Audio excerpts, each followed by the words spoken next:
નમસ્કાર મિત્રો, એસએનટી ન્યૂઝમાં તમારું સ્વાગત છે। જોવા જઈએ તો આજે ગુજરાતના ખેડૂતો છેલ્લા ઘણા સમયથી કમોસમી વરસાદ અને માવઠાના મારથી પાયમાલ થઈ ગયા છે। ખેતરોમાં વાવેલો પાક નિષ્ફળ જતા ખેડૂત આર્થિક મુશ્કેલીમાં મુકાયો છે।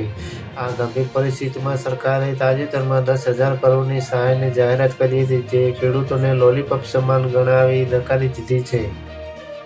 આ સહાયની જાહેરાત સામે વહેલી તકે ખેડૂતોને યોગ્ય અને પૂરતી સહાય આપવા તેમજ તેમની મૂળભૂત માંગોનું નિરાકરણ લાવવા માટે આજે હવામાન નિષ્ણાત પરેશ ગોસ્વામીની આગેવાનીમાં હજારો ખેડૂતો જૂનાગઢ કચેરી જોવા જઈએ તો ખાતે ઉમટી પડ્યા હતા અને સરકારને 12 દિવસનું આખરી જોવા જઈએ તો અલ્ટિમેટમ આપ્યું હતું।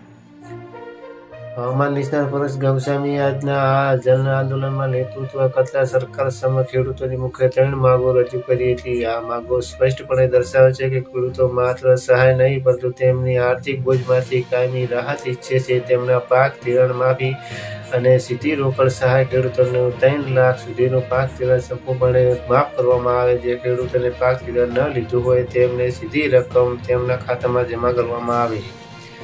સરકારે હાલમાં ટેકાના ભાવે ખરીદી શરૂ કરી છે, તેમાં પ્રતિ જોવા જઈએ તો ખેડૂત 125 મણની ખરીદીની મર્યાદા છે, જે વધારીને 200 મણ કરવામાં આવે। માવઠાના કારણે જે મગફળી પલળી ગઈ છે અને જે વેપારીઓ દ્વારા મફતના ભાવે લેવાનો પ્રયાસ થઈ રહ્યો છે, તેવી મગફળીને પણ સારા ભાવે ટેકાના ભાવે ખરીદવામાં આવે, જેથી ખેડૂતોને નુકસાન ન થાય।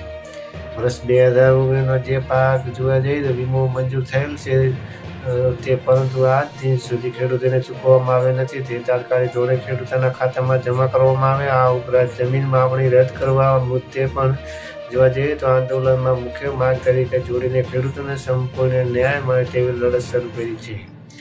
કલેક્ટર કચેરીએ એકઠા થયેલા હજારો ખેડૂતોએ સર્વસંમતિથી સરકારને 12 દિવસનું આખરી અલ્ટિમેટમ આપવાનો નિર્ણય કર્યો છે। પરેશ ગોસ્વામીએ સ્પષ્ટ શબ્દોમાં જણાવ્યું છે કે આ અલ્ટિમેટમ કલેક્ટર મારફતે સરકાર સુધી પહોંચાડવામાં આવશે।